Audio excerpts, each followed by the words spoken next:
Welcome back, everybody. By now you have finished taking your in-class essay, Essay 4, and are taking a few deep breaths and relaxing and getting ready for the next assignment. So as we look at our modules and see what is coming up next for the coming week in modules, what you can see is this week,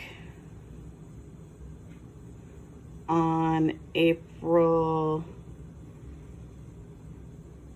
27th was Monday, just the discussion questions.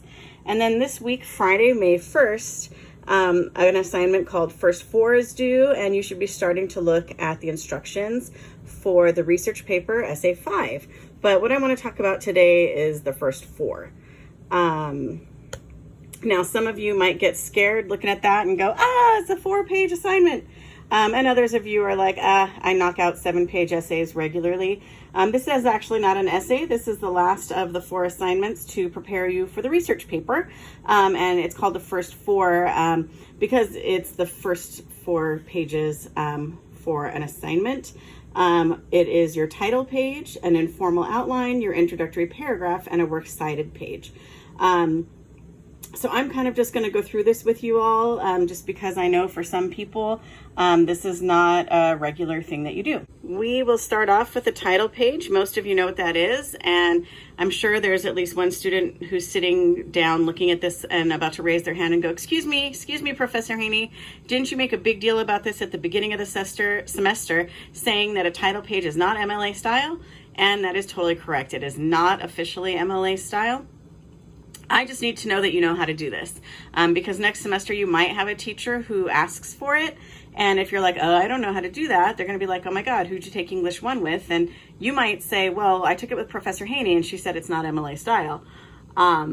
They might not say that that's okay, because remember, good writing is whatever your teacher that semester says it is, and if your teacher next semester wants a title page for English 2 or 3, you got to do it. Most of you know what this looks like. It's your title, which does not need to be in quote marks, but I'm putting quote marks around the words Essay 4 so that you know it's as simple as the words Essay 4.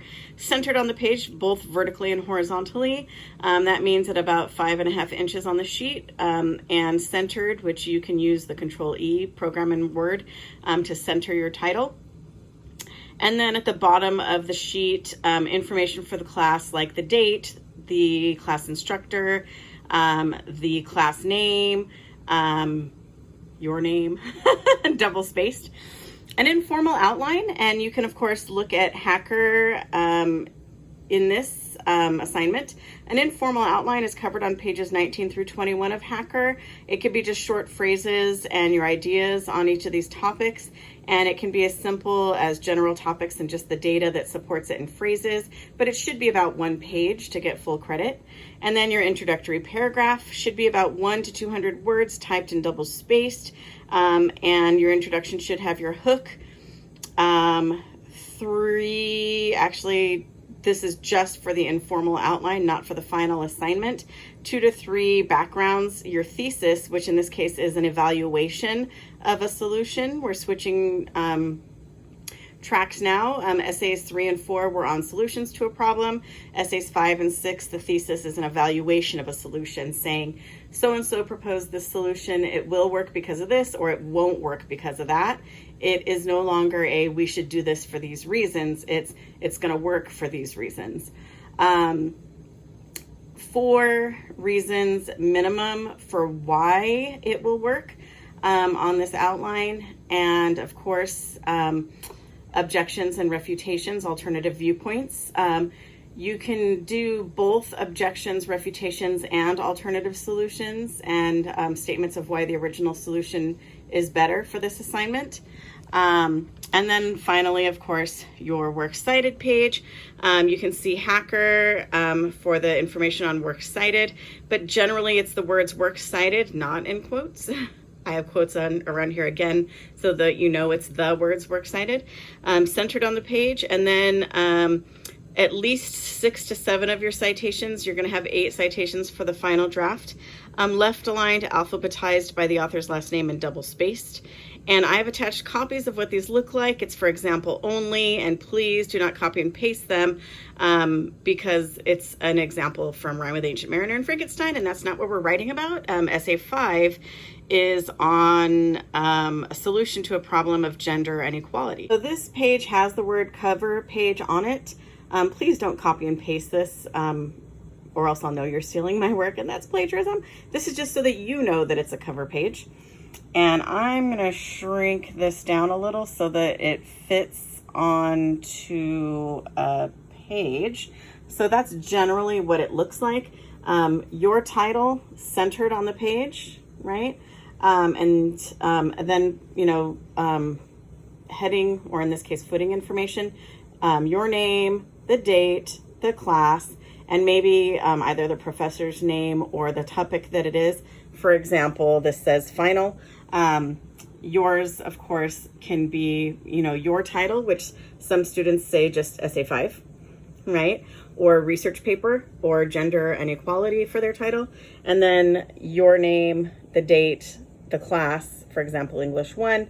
And many students here actually put first 4 pages, you know, because that's what it is. And then, let me get this back to normal size. The next page is a general outline. So I just have an example of an outline here for you to see with the introduction showing the hook, the author and titles of the essays for each topic sentence. For example, B would be examples of one of the 3 background statements. The thesis, right, which is in your case the evaluation of a solution on gender inequality. And then the next C, I just noticed there's 2 C's here. The author and the title of an essay that you're using for your reasons and support. And then the D in this case is an example showing the author and the title of the essay that you're using, and then objections you're acknowledging. And then of course E here is the author and title of an essay, and then your topic sentence for the refutation of that objection. And then F and G represent for author and title of a topic sentence for an essay for an alternative solution. And then G is, of course, author and title of an essay and the topic sentence of why the original solution's better. And then your body paragraphs, here it says 2, 3, and 4.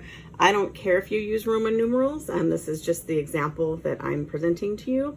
For bodies 1, showing examples for history, topic sentence, author title, quote, and explanation. Body 2 for reasons and support. Body 3, objections. Body 4, refutations.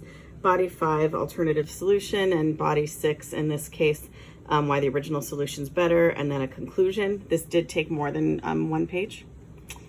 And then, of course, your your introductory paragraph. You know, this is, of course, me showing examples from an article that's on Mary Shelley's Frankenstein, because I don't want you copying and pasting my intro. A few of you have already caught copying and pasting intros. But showing, for example, in this case, a hook sentence, background paragraphs, the thesis, right? Reasons and support, right? And objections and, you know, refutations, right? And then, of course, finally, a works cited page, right? With the words works cited, and then your author's titles and publication information. If you need more information on this for the first 4 pages, please don't hesitate to email me, as it is due very soon. It is, again, just 4 pages long. The intro, right? Paragraph that you think you're going to go with, your works cited page, the outline, right? Just very general outline. And then, of course, the cover page, which is really short. I do want to emphasize that the cover page and outline are only due for this assignment. They are not due for the final draft of your essay. For more information on Essay 5, I'm going to put up another video.